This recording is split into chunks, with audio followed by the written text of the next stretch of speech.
atgrojam tas 50%, o paskui susirenka publika, grojam normalią muziką. Tai čia toks iš irgi tų paradoksų tų laikų, kad vis tiek apeidavom tos draudimus ir apeidavo ir visų formatų ir, kaip sakyt, universaliai galima bet kokiam renginį dirbti, bet man labiausiai vis tiek patinka senasis diskas, soul funkas, iš tikrųjų ir dar mes darom kantę džiazo vakarus, o vėl darysim iš senų autentiškų plokštelių, ten jis eina, kuris gerai jaučiasi ir tai visiškai normalu yra. Nes muzika yra emocija. Jeigu žmogus neišjaustų kažkokio emocijos, iš visikos muzikos neklausyti.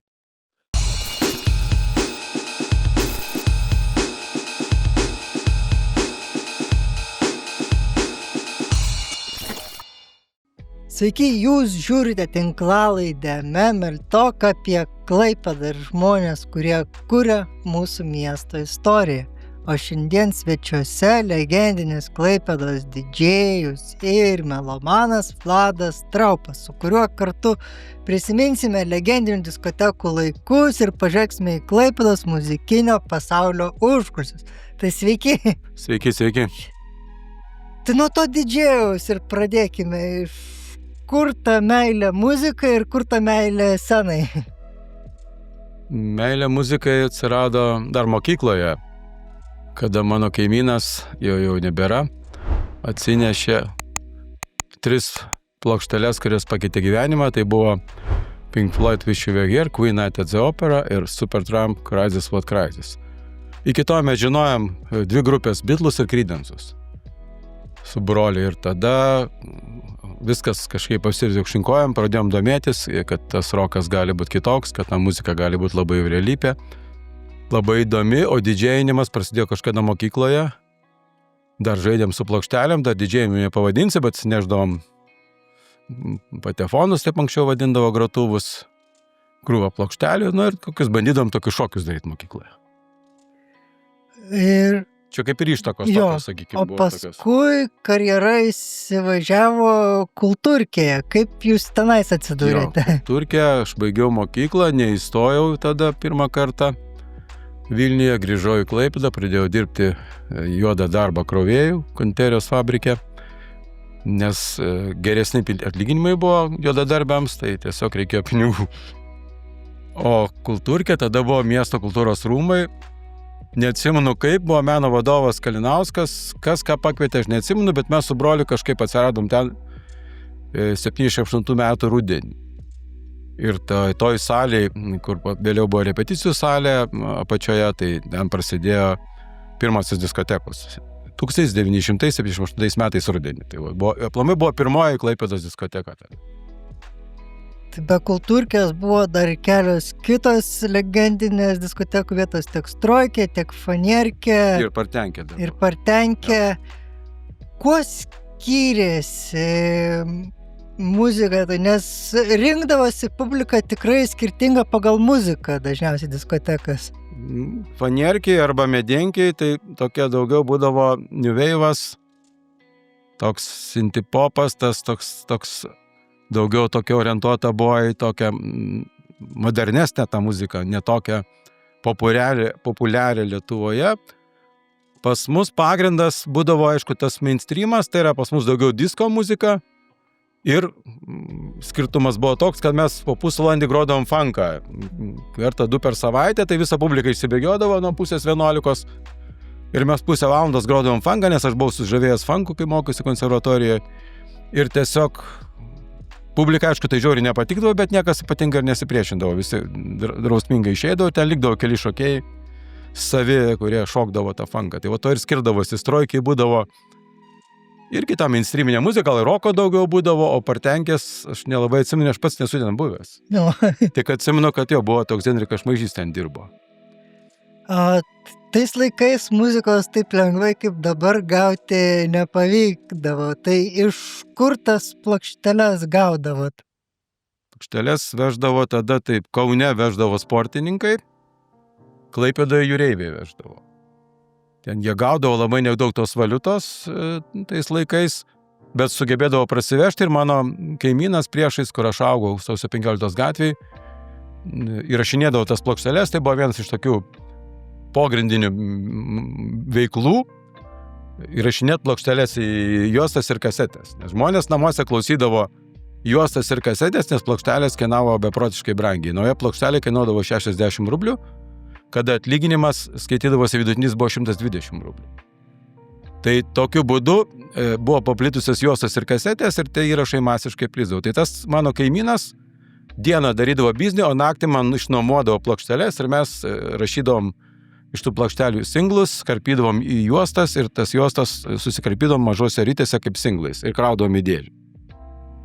Ar daug turite išlaikęs iš tų laikų tos legendinės diskografijos? Tų juostų neturiu, bet visą tą plokšteles visas turiu dabar. Tas senasias. Ir kartais mes ir padarom tokius pagrojimus, Jerkui Kante, dar kažkur, būtent 70-80 metų, disko, ar tas poprokas, tai yra visą tą kolekciją turiu. Tas ir soulfunko turiu gal kokius 500 singlų, kuris dar gyvai dar galiu atgroti visą repertuarą. Dabar mes matome tą tarsi senų hitų atgimimą, aišku, gal šiek tiek atnaujintą formą, bet tiek No Limits pradėjot apie disko kalbėti, tų laikų hitas, tiek Hiperbolės remixai skamba klubuose ir ta nauja muzika atrandama naujos kartos. Kaip galvojate, kas lemia šių legendinių kūrinių atgimimą? Pirmiausia, lemia, mano požiūriu, absoliutus idėjų trūkumas, nes nebėra pop muzikoje gerų melodijų, nebėra pop muzikoje gerų idėjų, nebėra tos dinamikos, nebėra tų ultra hitų, kaip būdavo 70-80 metais, kada sugriaudavo to. Dėl to jos yra pergrojamas, remiksuojamas tos dainos, nes jos naujai suskamba, jauna karta atranda jas naujai, visiškai kaip ten Abrakadabra, kurio minimas perdarė, ar ten Stambalinin, tai yra krūva hitų, kurie mūsų laikais ten šokio aikštelėse būdavo topai ir dabar automatiškai jie tiesiog adaptuojami elektroninę versiją ir kad šiuolaikiniai publikai būtų labiau priimtini. Bet iš tikrųjų tai yra baisus idėjų badas. Nėra muzikoje dabar idėjų. Yra tikrai didžiulė krizė.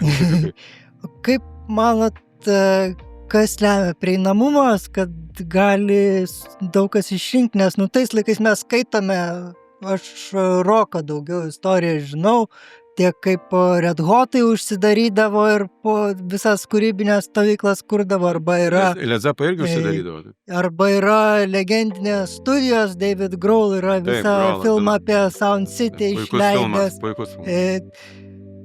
Dabar tarsi galima namie įrašyti ir paleisti Spotify platformą. Kas lemia tą tokį, kad vis sunkiau tos geros muzikos rasti naujos? Pliusas yra, kad dabar iš tikrųjų paprasčiau kurti yra. Paprasčiau miksuoti, yra programos, yra, jeigu ten dirbi su elektroninė muzika, yra samplai, yra priemonės patogas, bet tai nereiškia, kad tu sukursi muzikinį kūrinį, taip pradėkim. Tu gali sumest kažkokį ten melodinį piešinį, gali padaryti ritmą, gali kažką. Muzika yra pirmiausia emocija. Ir jeigu nėra emocijos, nėra muzikos. Tai dabar labai daug pilkos, paviršutiniškos, tokios niekinės muzikos, kurią galima sugeneruoti, pramokus ten pusmetį pavaikščius pas muzikos mokytoją, išmokus ten kažkokius tai pasažus su klepu ir iš principo galima generuoti tos, nekurto generuoti būtent. Kūrybos yra labai nedaug ir labai sunku dabar atsirinkti, iš tikrųjų, dabar nuėjusi tas albumų naujienas ir netgi skaitant roką ir džiazą yra, visi groja tą patį per tą patį. Yra kelios ryškios grupės, yra U2, yra Red Hotai, yra iš senų Led Zeppelin, reiškia, kurias praktiškai visi vienaip ar kitaip mėgdžioja. Naujų, dar Nirvana, aišku, grunžo, kuri irgi mėgdžiojama, nežinau, ten kilometrais mėgdžiojama grupė yra turbūt viena labiausiai. Tai tokių idėjų, kaip aš išvardinau tas grupės po 80-90 metų, praktiškai nebėra naujų grupių, kurios ateitų su naujom idėjom. Yra grupės, kurios gerai sintetina tą kūrybinį palikimą, kaip Coldplay, kaip ten Killers ar dar ten. Yra masė, taip pat Kings of Leon, kažkiek dar Kings of Leon, sakyčiau, kažkokį savo veidą turi. O nėra veido, nėra idėjų, tiesiog yra, pagaliau nebėra pardavimų. Uždirbti galima tik iš koncertinės veiklos, iš reklamos. Spotify'us, kad tu gautum pinigų, turi milijardinės peržiūras turėti, tai turi būti A kategorijos žvaigždė, tai automatiškai tai irgi riboja kažkokį irgi judėjimą, aš manau, muzikinį. Bet kūrybinio judėjimą niekada neribodavo pinigai. Dabar su dirbtiniu intelektu iš viso tų idėjų mažėja, kai gali, net ir nebereikia kažkokių muzikos pagrindų. Jo, bet tai nebus muzikos kūrinys. Muzikos kūrinys yra emocija, kaip ir paveikslas galima sugeneruoti su dirbtiniu intelektu, parašyti bet kokią, reiškia, scenarijų, sugeneruoti kokį nors paveikslą, netgi pagal kokiam dailininką, bet tai nebus meno kūrinys. Tai bus tuščias, niekinis produktas, nes jis neneša emocijas, jis niekaip žmogaus neveikia emociškai. Dar labai daug apie patį skambesį kalbate ir ypač sakote, kad esate vinilų gerbėjas ir kad vinilai turi išskirtinį skambesį. Tai kuo tas vinilas išsiskiria tiek nuo kasetės, tiek nuo elektroninio platformai skambesio? Vinilas gerai skamba. Vinilai, tie, kurie išleisti, yra iki skaičio atsiradimo. Nes jie buvo daromi iš magnetofono juostų, o juosta yra ir kol kas nepralenktas geriausias muzikos atkūrimo šaltinis visom prasmėm. Tai vinilai gerai skambėdavo, nes jie būdavo matricos daromas iš juostų. Atsiradus skaitmeninėje epochoje, dingo tam tikras detalumas muzikoje, dingo natūralumas skambėjimo, bet atsirado patogumas. Ir kaip visada, kai yra kas patogu, nebūtinai yra gerai, o kas yra nepatogu, dažniausiai yra gerai. Tai vat, žaisti su juostam, su plokštelėm, tiek investuoti reikia pakankamai daug, tiek reikia terliotis su jom prižiūrėti. Tai yra mechaniniai daiktai, adatos dyla, galvutės magnetofonų dyla, juostas irgi dyla, plokštelės dyla.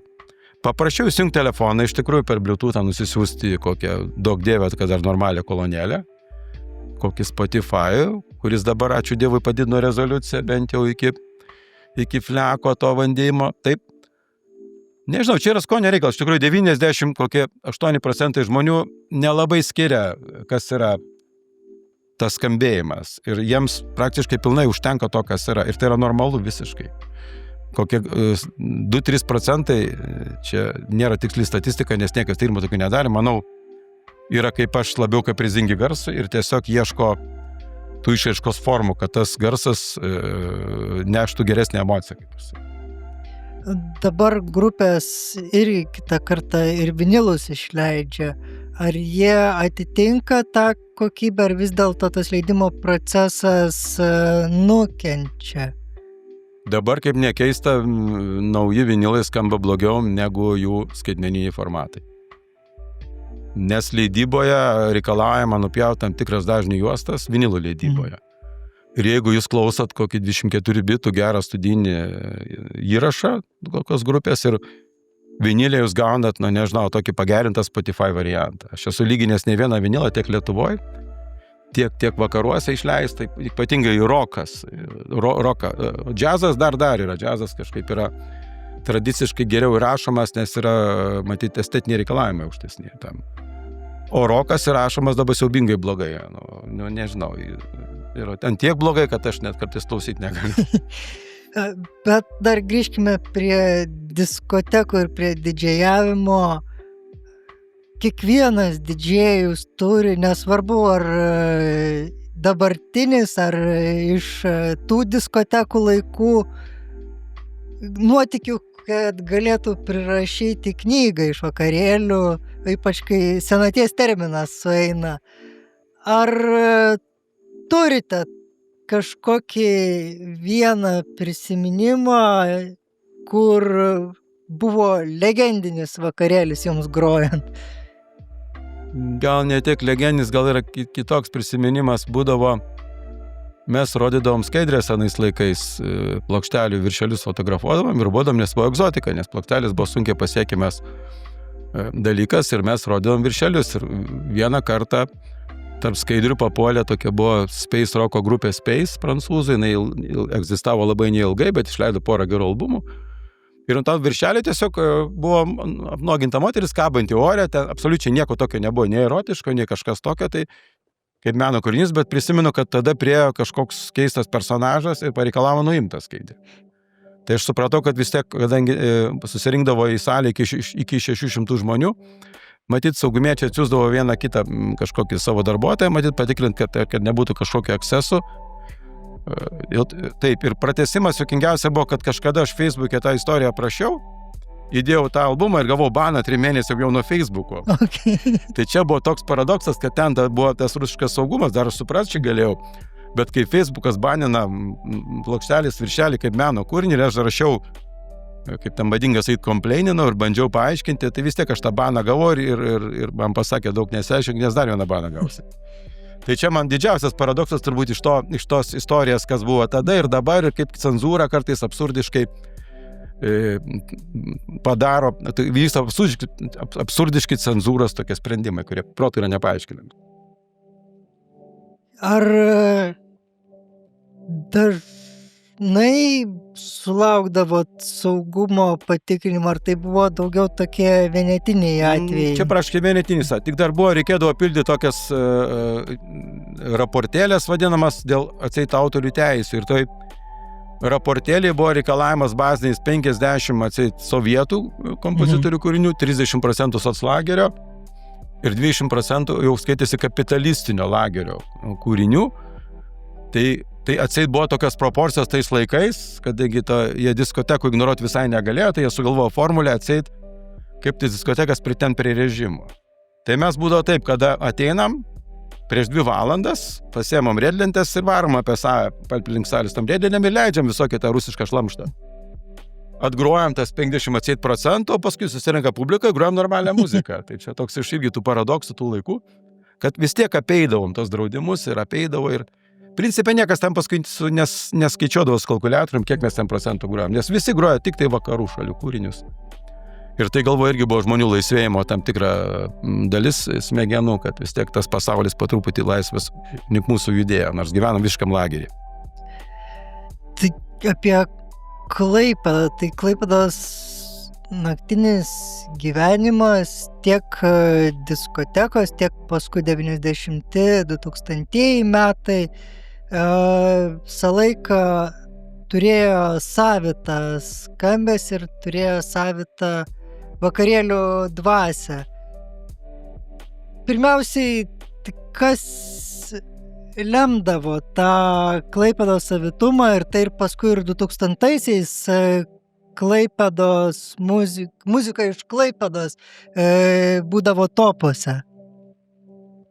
Jau tada aš truputį buvau nuėjęs nuo didžėjinės veiklos, bet aktyviausias tada buvo Henrikas Žižys, nes buvo Prieplauka ir tai buvo legendinė tikrai vieta ir ko labiausiai gaila dabar, tai Prieplaukos, kur užaugo visa karta, ten ir Aksemas užaugo ir DJ Saga su savo pirmaisiais, reiškia, reivo vakarėliais ir iš vis buvo tikras, realus alternatyvus klubas tais laikais ir aišku, čia yra viskas ekonomika, dėsningumai tam tikrai ir šiaip nieko panašaus dabar nėra, kažką panašaus daro Herkus Kantas ar ten Hofas daro, tai yra vis tiek alternatyva kažkokia kviečia įdomesnės grupės, palaiko tą alternatyvų roką ar ten meno kažkokias kryptis.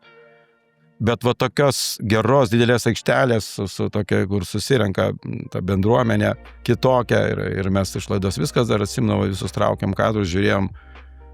Labai buvo įdomus laikotarpis ir praktiškai dabar nebeturim. Dabar yra tik naktiniai klubai, kurie skirti masiniai auditorijai, kur groja tą klubinį pop house. Ir, sakykime, porą alternatyvių klubų, Kantas, Hofas, kurie turi tą siaurą, bet tokią išrankesnę auditoriją. Bet ir tų naktinių klubų Klaipėda yra ženkliai sumažėję. Gal du, aš nežinau, aš nevaikštau, tai kas man bardakas turbūt ir kas. Ir Bondas. Bondas ir Bardakas. Taip, bet ten praktiškai jie naktiniai klubai gyvena, iš tikrųjų, jeigu nieko kito neprekiauja, negaliu garsiai nieko sakyti, tai gyvena iš alkoholio ir jeigu sugeba parduoti per naktį, tai jie gali išgyventi, nes arba turi apmokestinti įėjimą, iš tikrųjų čia yra ekonominiai klausimai. Apie tą muziką, kurią groja kurie priima groti gyvai, Kantas ir Tema. Tik šiuo metu nežinau, gal pirmiausia nuo to, kiek stebite Klaipėdos jaunimą ir ką daro Klaipėdos jaunimas, Klaipėdos jaunos muzikos grupė. Ir aš ne taip dažnai būnu tose koncertuose, bet tikrai yra labai įdomių jaunų atlikėjų ir tai yra iš tikrųjų, tai rodo, kas yra kūrybos laisvė, kas yra geros įtakos, kas žmonės auga, vieni auga nuo Doors, pradeda nuo Led Zeppelin, kiti auga vėlesnį nuo Red Hotų, ten to laikotarpio, bet žmonės ieško savo soundo, žmonės kuria, žmonės tai daro nuo mokyklos laikų ir yra įdomių grupių, bet aš tiek tikrai nesu jų klausęs ar matęs, kad galėčiau kažkaip išskirti iš tų alternatyvių grupių vieną ar kitą. Jiems reikia normaliai augti, jiems reikia rasti savo skambesį, savo veidą, jiems reikia surasti savo irgi tą kažkokią muzikinę istoriją. Tai neateina per vienus metus, bet jo, reikia dirbti, groti, reikia dalyvauti, koncertuoti, tai yra pliusas didžiulis. Ir užsiminėt apie kolegą irgi didžėjų Henriką Žydžių, kuris palaiko tas jaunas grupės ir daro jaunų grupų Malūno Loftą nepaminėjau, bet Malūno Loftas dirba, ne taip dažnai, ta prasme, jis nėra pastovus, bet taip, Malūno Lofte taip galima rasti šiek kitokių, aišku, grupių, bet įdomių projektų ten yra tikrai. Ir tai yra pliusas, kad Henrikas su Sonata palaiko tą tokią erdvę. Ir jo, nepaminėjau. Tikrai, iš tikrųjų, tos yra 3 tokios erdvės, jos yra skirtingos. Ir labai gerai, nes tada tu gali rinktis, kur tu nori eiti. Ar išskirtumėte kažkurią tais iš nesvarbu kurių laikų, ar tų laikų, kai didžėjaudavot, ar 2000-ųjų, kai nors Klaipėdos grupė, kuri žibėjo ryškiausiai? Po 2000-ųjų tai turbūt Eksemai buvo iš tokių ryškiausių, tokių naujos kartos elektroninės muzikos, tokios su savo garsu, su savo kūrybinė idėja. Ir kadangi aš netiek daug domėjausi, tai Eksemus gerai atsimenu, kaip po tokius ir daugiau sunku pasakyti. Dar visi užsimena apie Liūdesio gėlės, Deive. Buvo Liūdesio gėlės, bet aš iš tikrųjų jau, arba aš tiesiog jau aš jų neklausiau tiesiog. Eksemą tai puikiai žinau, kad iš tikrųjų ir prieplaukai, ir judėdavo ir. Bet čia skirtingi formatai visiškai. O iš dabartinių dar kol kas, kol nepabaigė mokyklos ir neišvažiavo į Vilnių, tai tikriausiai ryškiausia roko grupė dabar Klaipėdai yra Immanuelis Kantas, jaunimas, kuris eina ir ieško savo skambesio. Bet apie tą Klaipėdos skambesį, Klaipėda yra unikalus miestas, kaip kiekvienas, manau, uostamiestis turi savo autentišką veidą, savo miesto dvasią. Jeigu jūs gautumėt projektą sukurti autentišką Klaipėdos skambesį, iš ko jis susidėtų, kas tenais turėtų skambėti? Klaipėda yra vėjų miestas, pradėkim nuo to. Vėjų jūros miestas. Klaipėdai būna kaip šiandien arba siaubingai šalta, arba atsiranda saulė ir pradeda jinai šildyti tave, kutenti. Pasme, Klaipėda yra labai permainingas, bet tuo pačiu labai įdomus miestas. Tai aš manyčiau, muzikinis projektas turėtų būti labai permainingas. Jis turėtų būti su tokiom... Sudėtinga paaiškinti, reikia iš tikrųjų muzikinį kurt projektą. Negalima, muzikos neįmanoma žodžiais paaiškinti, nes jeigu galima muziką paaiškinti žodžiais, tai nebus muzika. Kaip ir poezijos negalim žodžiais paaiškinti. Tai tiesiog šitoje vietoje, jeigu reikėtų prodiusuoti, tai man kažkokios idėjos atsirastų iš tikrųjų. Visas kūrybiniam procese atsiranda. Taip, viskas, iš tikrųjų taip, viskas yra kūryba. Dabar, kaip grįžote į didžiavimo laikus, nes čia jau keletą metų tikrai matomiausias Klaipėdos didžėjus. Gal ne, bet ačiū. Kuris gal dėl to, kad apeliuojate dar ir į tuos nostalgiškus laikus. Bet jūs buvote verslininkas, kas nežinau, Valdas, prie Baltikumo smarkiai prisidėjo, kad Baltikumas, Klaipėdos regioninė televizija atsirastų. Ir paskui vėl į muzikos sceną grįžo DJ Vladas. Tai kas lėmė tą pokytį sugrįžti? Tai greičiausiai buvo dar, kai Henrikas turėjo prie stoties tą tokį Roxy klubą.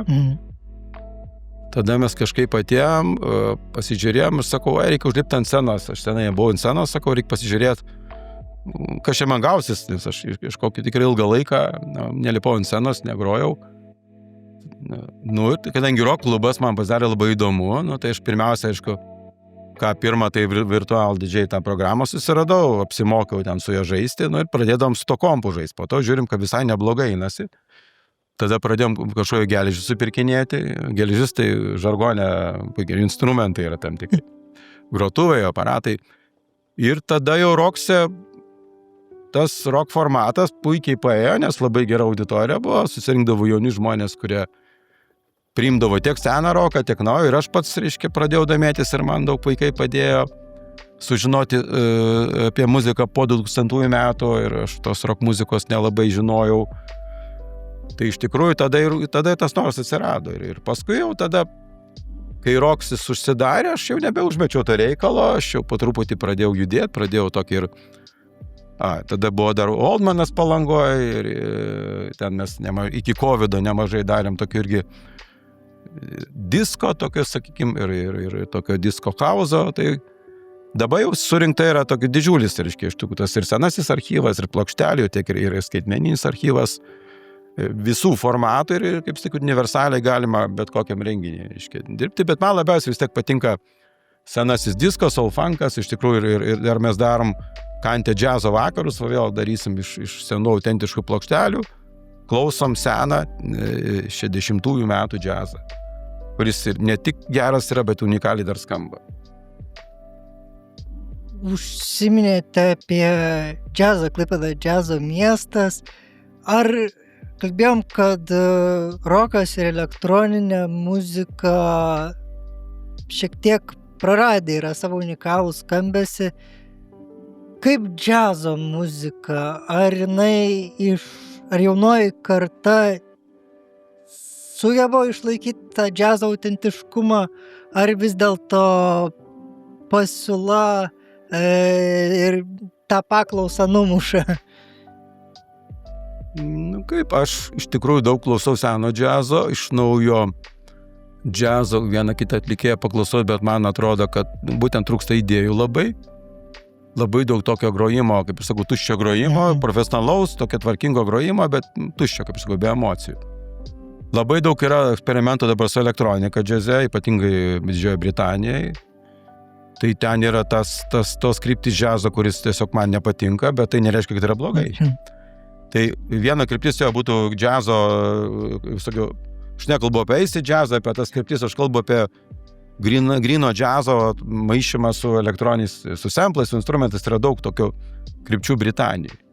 Aišku, ir tas eisį džiazas pakeitė labai stipriai, jaunoji karta užaugo ant to eisį džiazo jau grinai absoliučiai ir jie klausė tą muziką. Atsirado tas naujasis funkas, atsirado daug lygiai krypčių, bet iš tikrųjų naujo nieko neatsirado.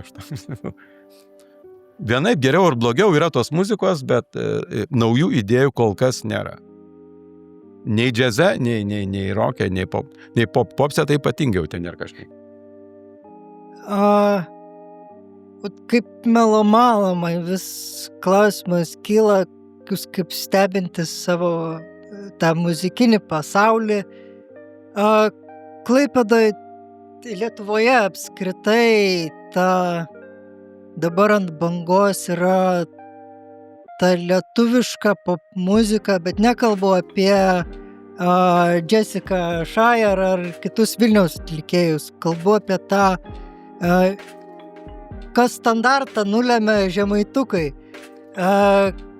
Žemaitukai patruliai pilnai koncertuoja ir panašaus skambesio grupės.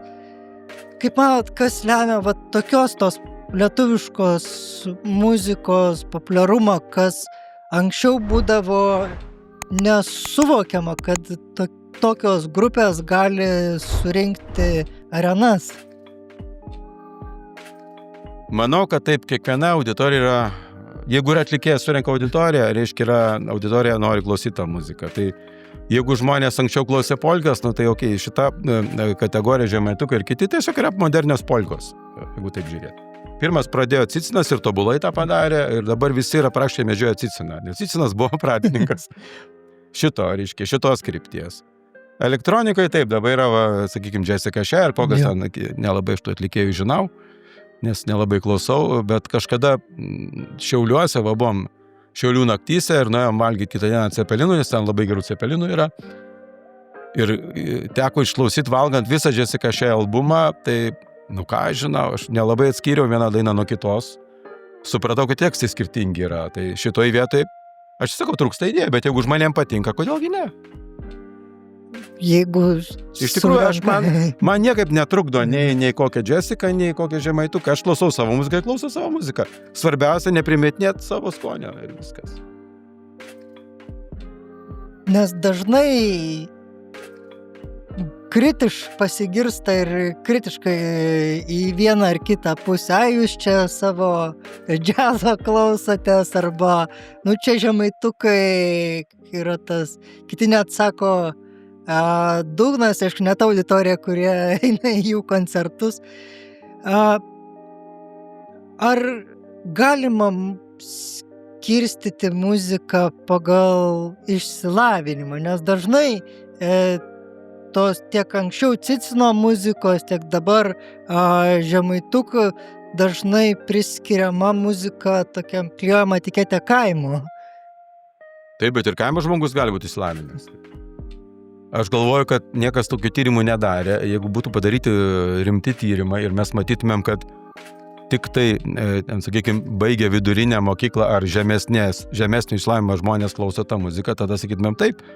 Bet mes negalim to tvirtinti. Ir aš esu matęs žmonių ir su aukštuoju išsilavinimu, tai yra, sakyti, žmonių, kurie... Bet tai yra emocija. Žmogui yra gerai atėjus. Jisai... Tai aš nežinau, kurie... Aš manyčiau, kad tiek Olandijoje, kiek esam buvę, tiek Vokietijoje yra, tokios beviltiško to tokio, kaip sakau, folk popso. Šoka, jie ten prilupė to alaus ir niekas ten nesitraumuoja. Ir iš vis normaliai turi būti, kaip ir visur, kaip žmonės rengiasi skirtingai, taip klauso muziką, vairuoja skirtingus automobilius. Viską žmonės turi teisę rinktis. Neturėtų niekas kritika, tegu reiškia kiekvieną savo kritiką. Aš manau, kad žmonės turi teisę rinktis, jeigu jis nori klauso Žemaitukus ir viskas. Tegu man nepasako, kaip tai yra gerai ir viskas. O daugiau man netrukdo nieks.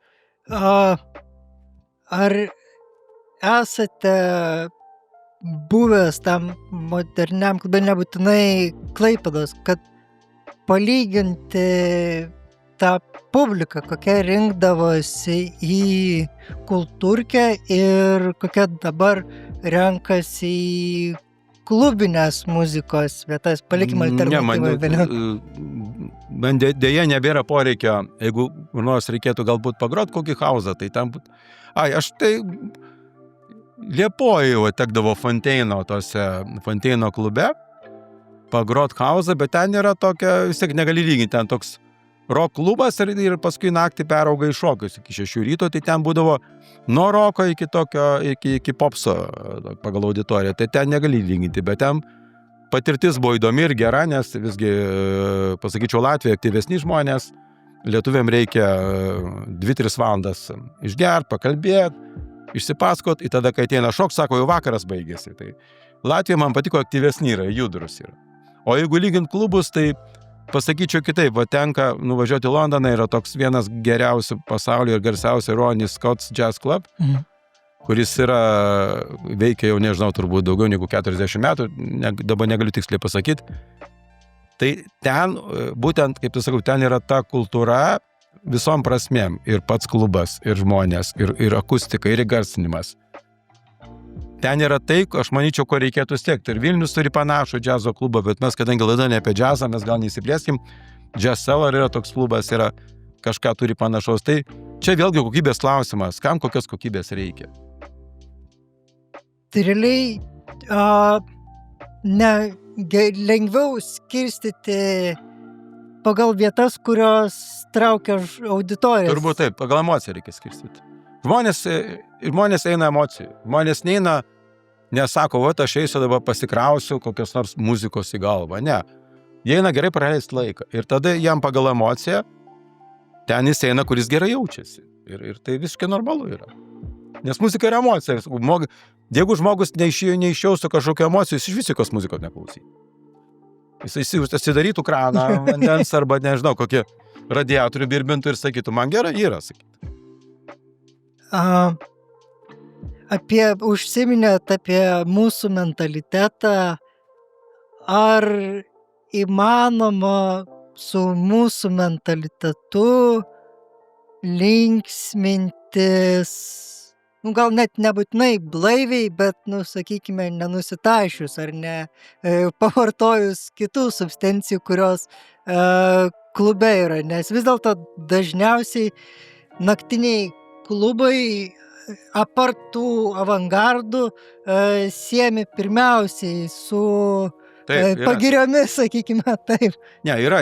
Iš tikrųjų, kad sustiprinti emociją, naktiniam klube vartojami ne tik alkoholis, bet ir kiti preparatai, taip sakykime, labai neutraliai, kad čia vėlgi žmogaus pasirinkimas. Kažkam reikia tą emociją stiprinti stipriai, aštriai. Kažkam to nereikia. Jaunam žmogui reikia labiau tų patyrimų. Aš kai skaičiu irgi Redgoto biografiją, kai pagrindinis personažas turi lietuviškų šaknų turintis Kėdis, man atrodo. Kaip jisai nusiraudavo, nežinau, savaitėmis, mėnesiais, paskui brisdavo iš to. Aš suprantu, menininkam, kurie kuria, reikia patirti daugiau emocijų, nes jie nesukurs nieko tokio įsimenančio. Žmonėm kitiem, kurie juda, dabar mums pasakyti, jau aš ne tam amžiaus grupė, kad aš eičiau naktinį klubą ir galėčiau bent kažkaip objektyviai vertinti, kas yra gerai, kas yra blogai. Tiesiog aš manau, kad jeigu žmonėm gerai yra ir jeigu ne, tai niekaip įstatymai nepažeidžiami ar tas žmogus savęs nežaloja ypatingai, manau, kad viską reikia paragauti. Užsiminėte apie perklausas, grojate dažnai Kante. Kaip tenai publika susirenka, kur grojate jau amžiaus patikrintą, atrinktą muziką, tai galima sakyti avangardinę? Šiaip iš tikrųjų filtruoja muziką filtruoja auditorija. Aš labai gerai prisimenu pirmosius džiazo festivalius, dar atsimenu Teatro aikštėje, mes stovim ir dar Kurpiai savo tokią labai aktyvią veiklą turėjo dar. Ir prieina tokie 4 marozai, tokie prilupę, stovi. Ai, ne, čia šūdas, sako, einam lauk, sako. Tai čia pavyzdys iliustruoja, kad jeigu tu groji funką ar džiazą, tai yra geriausias filtras. Pas tave neis netinkama publika. Jie ateis kitur. Tai užtekdavo to, jeigu tu sudėlioji tą listą ir ateina žmonės būtent klausyti kitokios muzikos, aš nesakyčiau geresnė, blogesnė, ir tiesiog kitokia. Ir tie kiti žmonės, kurie gal neliptų visai toje atmosferoje ir netiktų pagal savo pasaulio matymą ar ten ir kitus parametrus, jie tiesiog neina ten. Ir labai gerai, iš tikrųjų tai filtruojasi. Anksčiau visi sueidavo. Sakykim, kultūrkiai sueidavo tiek gatvių gaujos, tiek normalų žmonės. Ir jie visi vienoj košiai turėdavo virti. Dabar yra normalus slokstėjimasis. Labai teisingai viskas. Visi turi savo vietas. Tai yra puikiai, tai yra labai gerai. Matome šiais laikais, kai yra labai daug pasiūlos, tarsi atsiranda, mažėja auditorijos, tarsi atsiranda auditorijos, tarsi apatiškumas. Ar pastebite tendencijas, kad vis dėlto... Nebūtinai, tai yra konkurencija, jeigu didelė, tai persiskirsto. Jeigu panašus renginiai tuo pačiu metu vyksta, tai persiskirsto. Klaipėda nėra didelis miestas. Lyginant auditorijos prasme. Vilnius yra iš tikrųjų judėjimas Vilniuje toks, kai nuvažiuoja, kad sunku patikėti visur.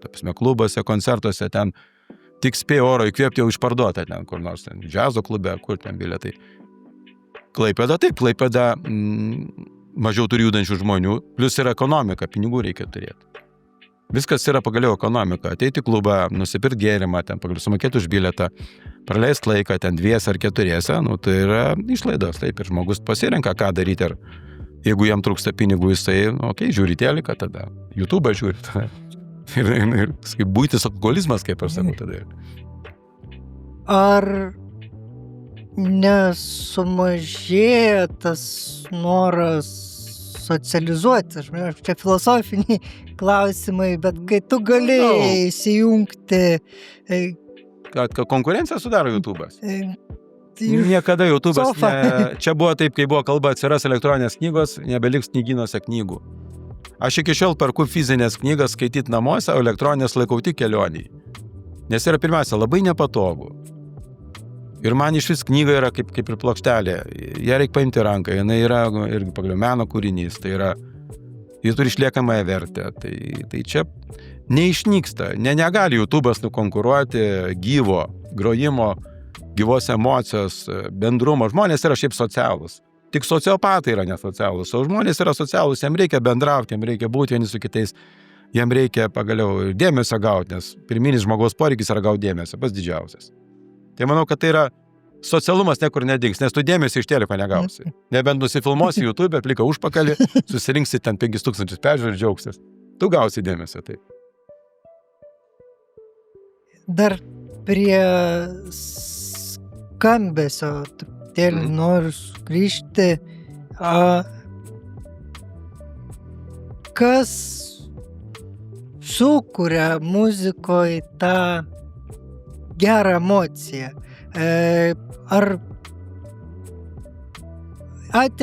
kai renkatės muziką, ar girdite, kad va šita muzika atlieps į auditoriją, o šita muzika gal neblogas kūrinys, bet auditorijai nesukels emocijų? Tai praktiškai visa, ką darai, yra namų darbai. 99% to, ką darai, yra namų darbai. Būtent kiekvieną kūrinį perklausai, pasiregistruoji pagal savo sistemą, pagal būtent emociją, yra lėtesni, greitesni, yra užvedantis, mažiau užvedantis, yra einantis, mažiau einantis. Ir labai retais atvejais, kai nepataiko, bet yra tam tikra režisūra auginimo irgi tos emocijos, kada pradedi nuo ramesnių kūrinių, paskui žiūri, kaip jaučiasi publika, tada žiūri, kada jin pavargsta. Tai normalus yra čia iš tikrųjų tokia mini režisūra yra. Stebėti auditoriją, kada auditorija užsikabliuoja, nepaleisti jos kiek įmanoma, kai jau pervargsta, duot pailsėti ir paskui vėl iššauti teisingai.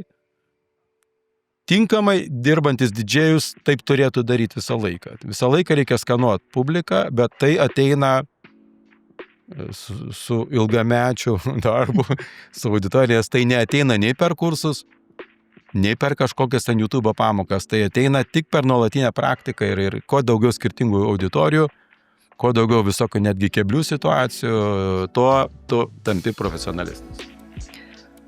Dabar jau su tiek metų patirtimi, kiek laiko užtrunkate pasiruošti, nežinau, didžėjus pasirodymui, koncertui, kaip vadinate? Pagal formatą ir auditoriją. Šiaip yra dauguma muzikos pas mane surūšiuota, yra katalogai, žanrais, iš tikrųjų stiliais, tempo ritmais, tai yra viskas kaip ir paruošta, tik tai aš seku kiekvieną savaitę, jeigu ten hauzas, seku remiksus, kadangi aš funky house'ą labai domiuosi, tai seku, kas naujo išeina, ką prodiuseriai išleidžia, tai yra pasipildau. Ir tai iš tų visų gabalų, kas yra išeina, tai greičiausiai iš kokio 100, 2, 3 atsiranda pas mane kolekcija, nes aš jau labai griežtai filtruoju ir tokia pusinių, kaip sakau, kūrinių iš vis pas save nededu. O renginys tai priklauso, jeigu yra šventė, tai tu vienaip tada dėliosi, pagaliau pasidarys 3 scenarijus, vėlgi nežinai. Jaunimo bus daugiau, reiškia, į vieną pusę nueisi. Jeigu bus maišyta visiškai publika nuo anūkų iki senukų, tai reiškia kitaip dirbsi. Jeigu toks mainstreamas vidutinė publika, 30-40 metų, vėlgi tu įmeti kažkokį gabalą, pasižiūri, kabina, nekabina, tada pradedi jausti, kas eis. Tai iš tikrųjų tai pasirašiu kokius 3 variantus mažiausiai to grojimo. O kokią muziką klausotės laisvalaikiu? Sakykime, penktadienio vakaras, gera nuotaika. Aš labai daug džiazo klausau, seno džiazo. seno ir modernaus, ten tokio kaip Čikorija, to fusiono vadinamo. Seno roko klausau daug labai, skaitant progressive rock ypatingai. Ir funko. Mėgstu labai funką, nes man atėjo čia iš konservatorijos laikų, kai dar buvo džiazo katedra, tai yra ir jinai yra, tai gal vadinasi kitaip dabar. Tai ten mane prijaukina prie funko, nes aš tos stiliaus nežinau, kadangi yra labai specifinis, nišinis, grinai amerikietiškas ir paskui Britai jį įsisavino 80 metais tas funkas ir Lietuvoje jis yra absoliučiai toks nepopuliarus žanras visiškai. Kadangi ritmas yra atvirkštinis, o kadangi lietuviai įpratę šoktis to tradicinių polkos ritmu, tai o funkas yra atvirkštinis ritmas ir kai kurios išmuša labai šviežių. Bet tokie didesni miestai kaip Vilnius turi jau funko auditoriją pakankamai stiprią. Studentai ir jaunesni žmonės, kurie funką klauso. Klaipėdoje mažai žmonių klauso funką ir kartais, bet tinkamai parinkus, vėlgi tos kūrinius, ne labai tokius dedant aštrius, suradus galima prisitraukti ir tos žmonės, kurie galbūt susidomės to funko ar pradės įklausyti. Tiesiog jis yra nišinis labai stilius. Ar muzikinis išsilavinimas vis apie konservatoriją užsimenate? Išsilavinimas ne muzikinis, aš baigiau renginių režisūrą. Aš tokį turėjau daugiau, kaip sakyti, aš gavau daug režisūros pamokų, scenos kalbos pamokų gavau, tai man labai padėjo paskui irgi televizijoje dirbant, o muzikinio aš iš vis neturiu jokio išsilavinimo.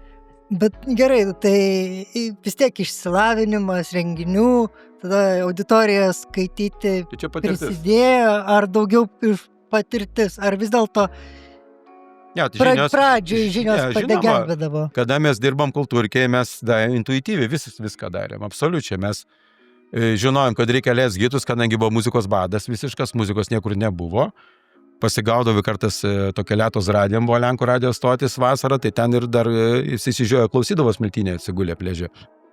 Tai ten buvo paprasta, nes buvo muzikos badas, užtekdavo gauti gerus hitus ir visi jau laimingi šokdavo.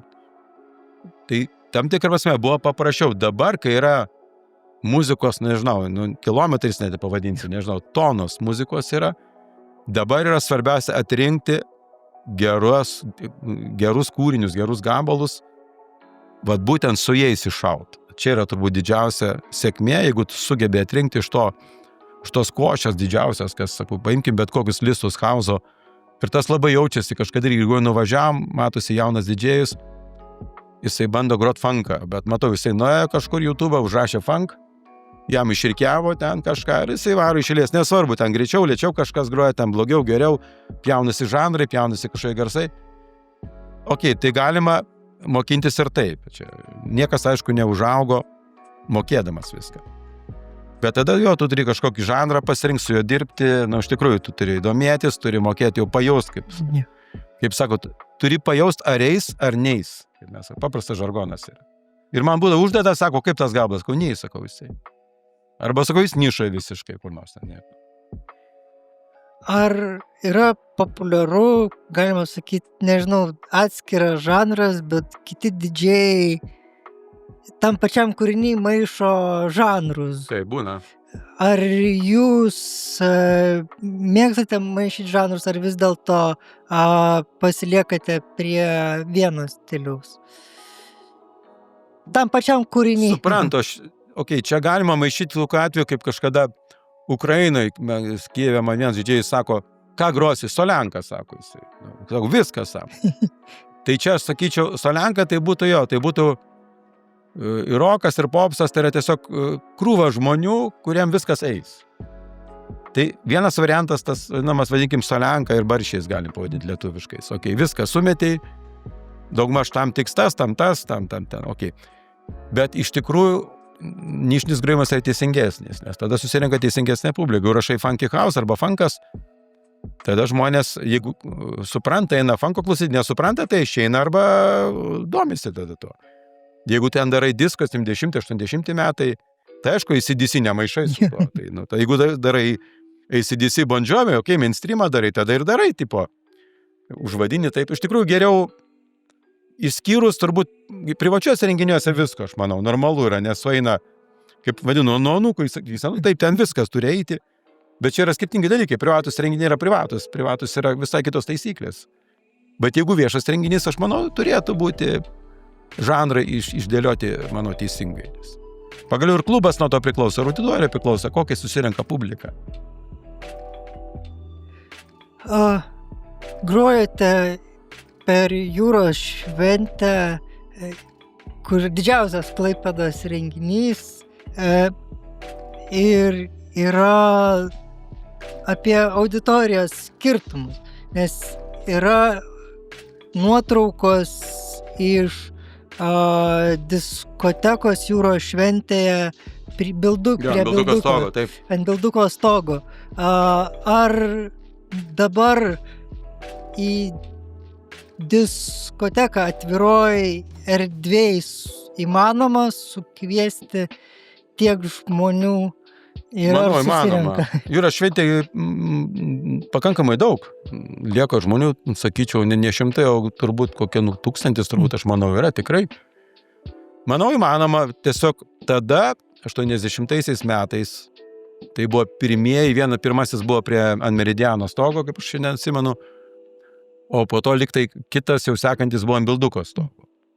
Tai čia Henrikas Žižys ir vienas organizatorių buvo pagrindinių ir iš tikrųjų didžiulė jam pagarba, nes jisai padarė tai, ko niekas nedarė iš viso tada, turbūt Lietuvoje niekas šito nedarė.